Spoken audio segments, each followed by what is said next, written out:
it's all in the past. I'm dwelling on the thoughts I cannot say to you. If I don't say the words, then maybe it's not true. And it feels alright when they come and say to you. Good evening. Welcome to NUFC Matters. It is the NUFC Matters Eddie Howe press conference review. Everton away, which is played tomorrow, 7:45 kickoff at Goodison. And Reza was first up. He's simple question at the start. How many times have you watched the Spurs game back? He says not too many. Said Eddie. He said he did a debrief with the team, which was a good moment with the group. But hadn't watched it too many times. Reza then said at the Villa press conference, he said, you tend to review games good and bad. And, he said you always find, areas which you can improve. Is there anything you can find on last week's performance that you could improve with the team? And he went, yes, there are definitely areas to improve. But he did say that the quality of goals was high end. There was nothing fortunate about any of them. There was a lot of standout moments, but there was always areas to improve. Reza then said, how important is it with the Everton game that there's not a big drop from that kind of performance? He said that it's two different games, of course. He says you're going from a home game where, the crowd is fully on side to an away game where, it's completely different. He says, the key is that the team have to adapt to this and that they have to find a solution as a club and as a team, to, whatever we find in the game ahead. And can we get a result from it? So, ultimately he accepts it's two completely different things. And, he just doesn't want a big drop from Sunday. Of course he doesn't. Reza then asked him how he felt Everton had changed since Dyche's appointment. He waxed lyrical about him, just said he was the perfect man for the job, did a great job at Burnley. He's got a particular style that he likes his teams to play. And at Everton, he's got the players that can execute it. And from his perspective, he's looking forward to the challenge. There was then like a bang at press conference. Sounded as if somebody was trying to, find their way into the, into the press room. So he said there's a fine for that. You'll find out later on who it probably was. Anthony Gordon, he was the next topic of conversation from Reza. He says, how do you manage the situation with Anthony going back to his old club? And any thoughts on that situation? He was very reluctant. He gets a few questions about Anthony Gordon actually throughout the press conference. He was reluctant to talk about how Anthony Gordon left Everton. And of course, he's never commented on that. He says, I can't comment on how he's left and what went on. But, from my perspective, we've got a good player. He's very passionate. He's very driven. And, he's looking forward to the game. Reza pushed him on that and said, is he, he's still a young player. Do you think he'll have the maturity to cope with the atmosphere that he's going to find down there? He said, yeah, he's played in front of that crowd many times. He'll have seen ex-players come back and see the reception they've got. So there's no surprises for him. He's a robust kind of person and character, and I don't worry about it at all. Something I didn't know, apparently Eddie Howe's team that he supports is Everton. So Reza asked him about how that came about. And he said, well, I watched the 1984 Cup final, which Everton, of course, won. He says it was the first game of football I watched, and since then I've followed them. So good quiz question that. Who does Eddie Howe support? Keith was next up, Keith Downey from Sky. He said, last week you said that the players needed to start a game quicker. You couldn't have envisaged that. He did. Again, you know what he's like. He doesn't take praise, doesn't take pats on the back. He leaves it to the team. He just said, look, the plan is to always start like that in games. And he says, I think we have done in many home games. We've started like that, but obviously without goals sometimes. He just said that last week was a great example of the kind of performance we want week in, week out. He says, I appreciate we won't get a start like that every week, but that's what we are searching and hoping to achieve moving forward week by week. Keith then had a bit of a joke. He says, I'm glad he didn't play for the draw that I suggested last week. And he says, yeah, that question was in my mind going into the game. Keith then asked him how pleased he was with the mental side of his team, i.e., they get beaten, the Carabao Cup final, they bounce back and go on a wonderful run. They get beat off Aston Villa, they bounce back with a 6-1 win against Spurs. And he just said, yeah, very happy. He says, we discuss these kind of things on a week-to-week, day-to-day basis. He says, I trust the leaders that we've got in the squad. We've got a good balance of youth and experience. And, those players have used setbacks in the right way. And, we've used the Aston Villa defeat in the right way. And, that showed in our performance last week. Keith asked him about knocks and injuries within the team. He said, yeah, we've got a couple. He said, we've got Fabian Schär, he's obviously had to be substituted last week. He said that'll be a late decision as to whether he takes part in the game at Everton. And he says Bruno will be fine, but Schär will make a late call. He asked about any others, and he said there's 2 others. He says, could you name them? He went, no. So 2 other players potentially with maybe his late fitness tests tomorrow. Keith then pushed him on the Bruno situation, because if you remember in previous press conferences, he said that we haven't got an issue with Bruno. There hasn't been an issue with Bruno. So he elaborated today. He said that after last week's game, there was an issue. And it's been a nasty injury in the past, of course. He turned his ankle. And what was happening was he was getting slight pain in the ankle during the game, and then it would settle down, and then he was okay to play. He said then for 2 weeks, he's had no problems with it, but against Tottenham, he's aggravated the ankle again, but he's not worried about it. He's not fearful about it, and he certainly doesn't think it's going to be anything long term. And as he's already said, he feels that he will be okay to play on Thursday. Keith then asked him about Murphy. Murphy's goals, of course, 2 great goals, and just his all-round performances in recent weeks. It's a big transformation. It's his time to have the spotlight, because obviously we've seen it with Joe Linton consistently throughout the season. Miggy Almiron's gone on this wonderful run, taking them into double figures. Now it's Murphy's turn. Again, my phrase when I do these, he waxed lyrical about Jacob Murphy. He just said, I always thought he had special talents. He's a one-on-one kind of player. I prefer playing him on the right as opposed to the left, but it's good that he can play on different sides. He's been more consistent, and he says that the fact that he's been consistently selected has probably helped him. I just said, the 2 goals were good, and the second one, of course, was a really special finish. Keith finally finished his questions asking if he'd watched the Arsenal Man City game, and he says, yeah, I'll be watching. He says, I'm very interested in that game, from a tactical point of view, but he wouldn't give a prediction. Andy Sixsmith, next up, said that Murphy said that he was feeling juicy after that performance, and he said it must have given you immense satisfaction. He went, yeah, there was lots of different things, positive things that we got out of it. There was some great goals, majority were. Willock's pass, Isaac's 2 finishes. He said, ultimately it was, a game that gave him immense satisfaction. He then asked about the fans. He said when the crowd gets behind you, as they did against Spurs, he said it, and the lady running with a flag and that kind of stuff. He says, does that make you look at the fans and think they're on a different level? He said, look, I'm lucky in the sense that we've sampled that many times now, and he says I do feel that the crowd elevated us to another level. And that's what we always said when we came in. We wanted to create like a cauldron at St James's Park, a place where opposing teams don't want to come and play, and we're doing that, and it's up to us to put the performances that get the crowd off their feet. So heard that before in press conferences. I'm sure we'll hear it again. What more can you improve after last week's performance? Said Andy. We already had the answer to this question anyway, but he said, look, we've got a long way to go to be where we want to be. He says, there's been huge improvements in my time here, but I have, plans in my head and where I want to go and what I want to do. So exciting times for Newcastle fans when you hear the gaffer saying that after a 6-1 win. Andy then quoted some stats. He loves doing this. More touches in the box than Barca and Napoli. It's a gift that's been a meme, JPEG flying around in the last 7 days. He just said, how have you done it? How have you managed to turn Newcastle, into that team? And he just said it's a constant process. We have different ideas on a daily basis, which we introduce to the players, and the players deserve credit because they take it on board. And he said it's a really good stat to hear. And he mentioned the competition up front with the strikers, 3 players, of course, in double figures. And he said, do you hear much of that around the training ground? Is there a competition between the lads to who can finish top scorer?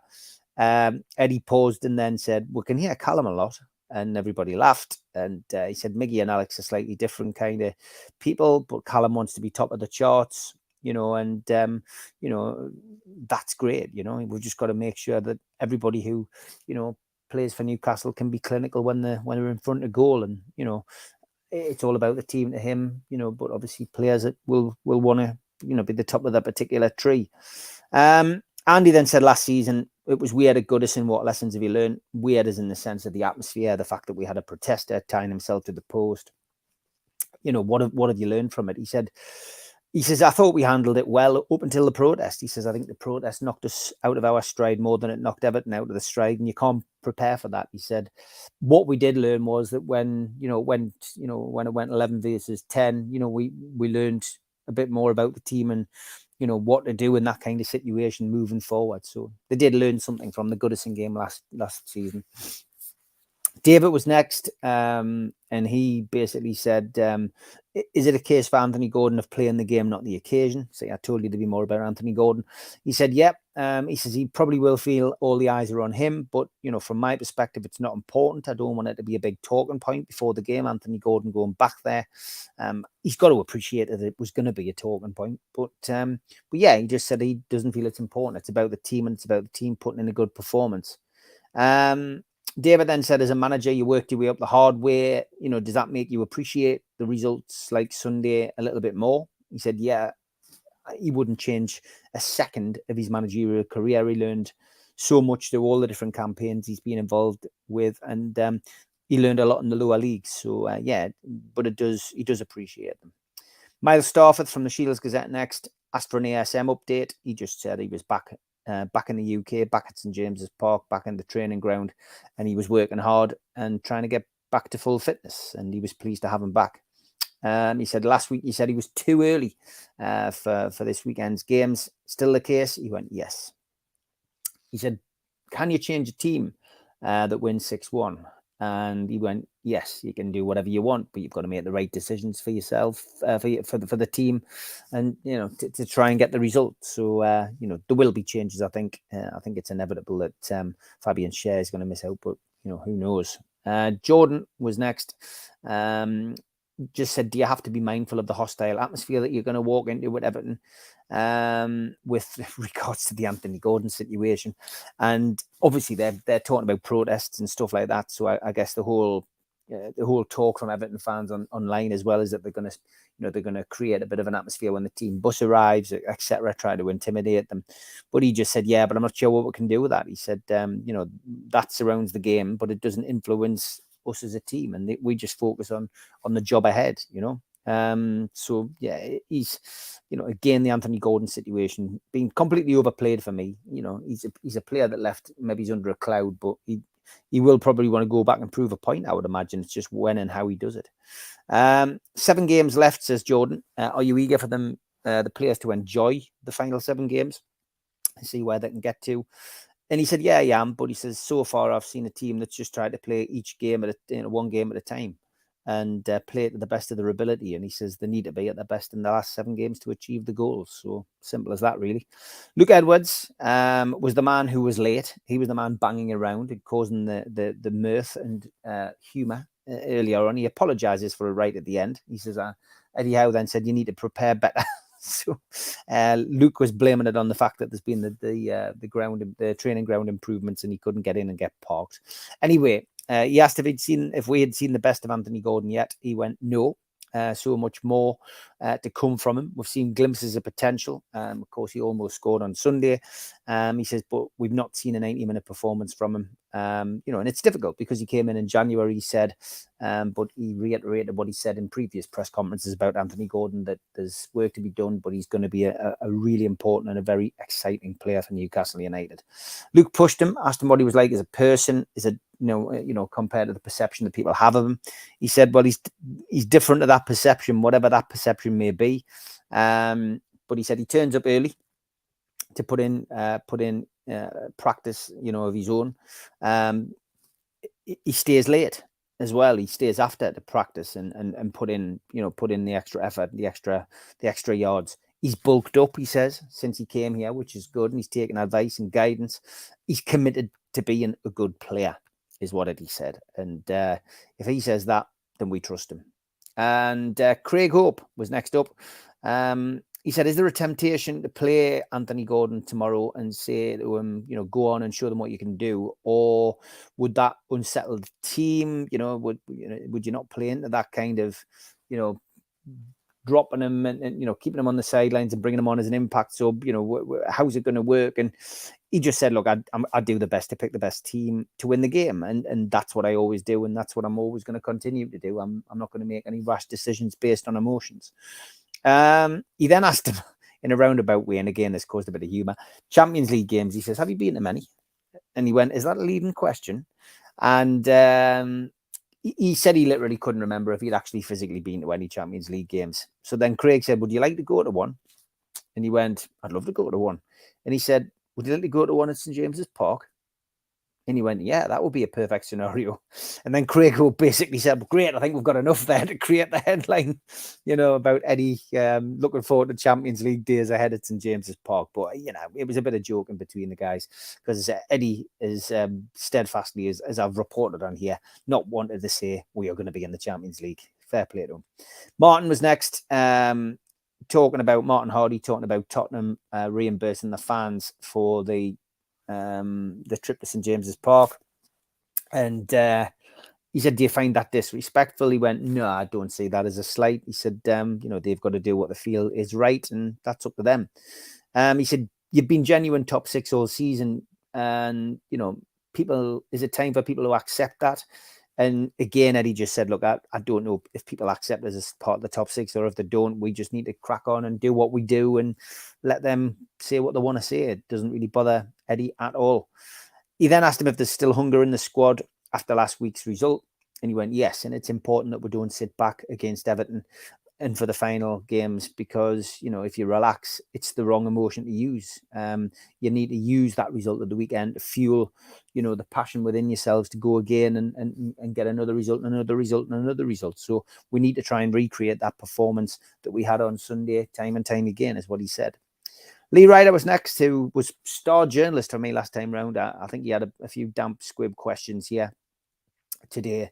Goodison atmosphere, he said, what do you make of it? And, do you think it'll take the pressure off the rest of the team if they're going to focus on Anthony Gordon? And again, he just said, look, they'll do what they want to do. We just need to interact with our supporters. There's 3,000 of our fans there. We need to get them on side right from the off, and they will make it difficult for Everton, So good reaction from Eddie on that one. He said after the warm-up on away games, the players always go across and say hi to the supporters and give them a clap and thank them for coming. He went, he says some of these away games have been like home games for us. He said, and I'll never stop saying it. We appreciate the support that we get from the fans. They're with us 100% wherever we go. Sold out away ends, and it's only right to go and say thank you, for them. Lee then focused on the money accusations. Newcastle have bought their way into the top three. He says, is that just water off a duck's back now? They talk about Newcastle being like a money bags club. And again, he just answered the way he's always answered. We can't control the narrative. People say what they want to say, let them say what they want, but we just ignore it and crack on and do what we do. Lee then asked him if there'd be an overhaul at the end of the season. Is that something that would have to look at, especially if they qualified for the Champions League? And he went, an overhaul is impossible in this day and age, especially at Newcastle United with a financial fair play that we have to, adhere to. He says, I still think that the way that we do it is the best way to do it. We make smart decisions based on what the player is going to be like on and off the pitch. And, from our perspective, we will continue to do it in that way. Lastly, from Lee Ryder, he mentioned Burns' tackle, which led to Willock's pass for the goal. He said that was celebrated on the bench, equally as much as the pass and the goal. He said, yeah, we always look at how goals are scored, and some of the goals we've scored this season have come from an innocuous position, and you've got to appreciate things like that. And Dan Burns' tackle, without that tackle, then the ball doesn't fall to Willock, who then lays it on to Isak, who does the rest. So yeah, you appreciate things like that.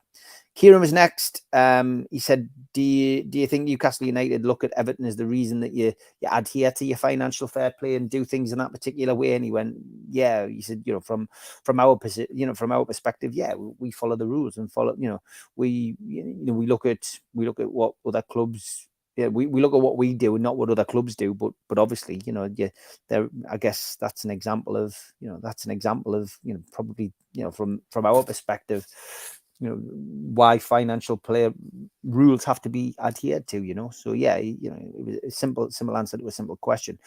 Chris was next. Oh no, Kieran asked about the Champions League. He said, have you visualized the Champions League? And he went, no. He said, haven't at all. He says, I'm visualizing Everton and how we're going to improve on last year's result down there. Chris was there next and said, how's Wilson been with him not being a regular starter? He just said he's conducted himself well. We've got no issues. His demeanor has been good. And he's fiercely determined to get back into that starting lineup. He's trained really well and full credit to him. He pushed it a little bit more, Chris, and just said, look, competition for places, but in between Isak and Wilson, how positive or how difficult is it to, to keep players happy? And he says, well, it's how you manage the situation is important. He says it's a long season, there's lots of games, and it's up to the players to take their opportunity. He said Callum's hugely respected here, and he's got a long-term future here, as far as I'm concerned. Don was next. He said, will you be having a one-on-one with Anthony Gordon about this match? He says, yes, I will be speaking to him in a one-on-one scenario, but that's not abnormal going into games. Dom then asked about Garen Kowal. He said, will you be going into the market in the summer for more, untapped players, younger players, players who might not necessarily be in the starting lineup next season? And he went, yeah. He said, look, there's a desire to sign young players with huge, with huge potential. He says, again, we're going to be smart in the window. We're going to invest in the window, and it's good to get that balance. And Dom said, so it's a balancing act. He went, yeah, because you want to get a good balance and a good mixture of signings. You want to get players who can be developed, and you want to get players who can go straight into the first team pool. So yeah, it's all important to get that kind of balance right in the transfer window. Harry was next, final person. Not heard of Harry before. I sounded quite a young lad and quite nervous, but got his questions across well. He said, do you think Willock's got the credit for the season that he's had, and do you think he's, he deserves, a chance with England? And he just said, look, Willock's steadily got better and better throughout the season. There's more consistency there. There's a desire. But he doesn't think that he was getting frustrated. Yeah, Harry was asking if he's getting frustrated about not being selected for England, and he just said no. He said there's no frustration on his behalf, but he's working towards that goal.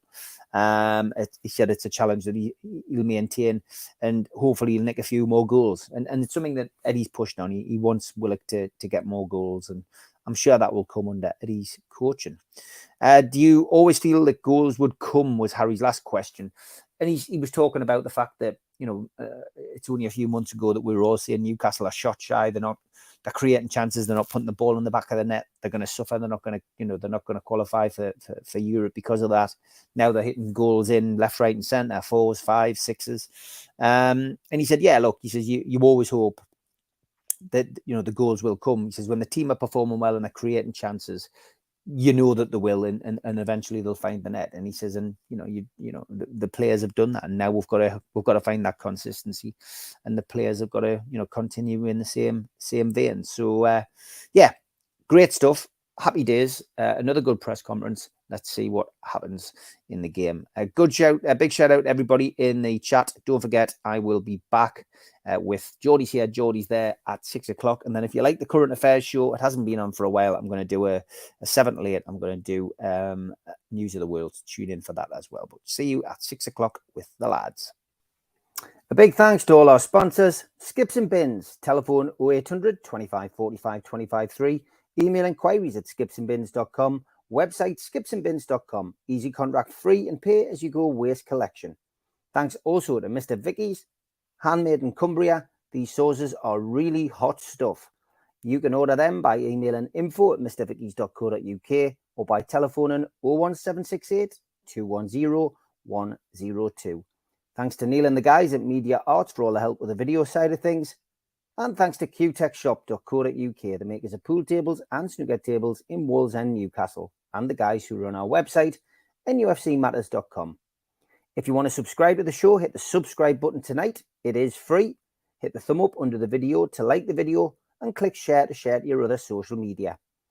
If you want to join the channel, hit join. There's 3 different tiers. Pick the one that suits you and help support the channel financially. If you want to pay a one-off membership fee of £25 and get these goodies, a scarf, a pen, a cup, and entry into the monthly draw, then go to NUFC Matters and look for membership pack. Failing that, get your smartphone and put it over the QR code and it will take you straight there. We're also a podcast and you can find us on iTunes, Spotify, Podbean and other podcast providers. Usually goes up 24 hours after the show has finished. We also support the food bank on this channel. If you want to make a virtual donation today at the Matchday Bucket, go to nufcfansfoodbank.co.uk and you can make a deposit today. Don't forget to enter the Shearer raffle. There's 150 tickets, £1 per ticket, and you can win a limited edition signed Alan Shearer ball. Enter now at nufcmatters.com. If you have a look on our website, we've also got a vast range of mugs, t-shirts, cups, and whatever else takes your fancy. The Isaac t-shirt is proven popular this month, $16.99 plus delivery from nufcmatters.com. Don't forget as well, we do a range of events over the course of the year. We have Peter Beardsley, an up-close and personal evening at the Tynemouth Surf Cafe. Limited tickets remain, 25th of April. Get them now from Surf Cafe, tynemouth.co.uk or from ticketweb.uk. There's also an evening with Peter Beardsley on May the 19th at the Tyneside Irish Centre, and you can get tickets from newcastlelegends.com and tickets are £50. Don't forget our end of season do takes place 27th of May, 7 o'clock at the Tyneside Irish Centre. Tickets for that one are a tenner. NUFCmatters.com is where you can get your tickets for that. In June, Thursday the 1st of June to be precise, Rob Lee will be at Louis Liquor Store in the Big Market in Newcastle, and tickets for that are available direct from the venue. And an evening with Rob Lee, Lee Clark and John Beresford takes place the next evening on Friday the 2nd of June at the Grand Hotel in Gosforth. This is a charity event and tables are of £10, £700, and you can book them by contacting Natalie at heelandtour.org.uk or visiting their website. In July, Gavin Peacock is in Newcastle on July the 10th at the Tyneside Irish Centre. Tickets for that are available from nufcmatters.com. And he also takes an evening with at the Surf Cafe in Tynemouth on the 11th of July. So get your tickets direct from the venue for that one as well. And if you're a boxing fan, the Night of Champions, Ricky Hatton, Frank Bruno, Nigel Benn and Joe Calzaghe takes place at the Fed. And that will be taking place on the 16th of June. More dates to be added. Tickets from all those events, www.goldstarpromotions.co.uk.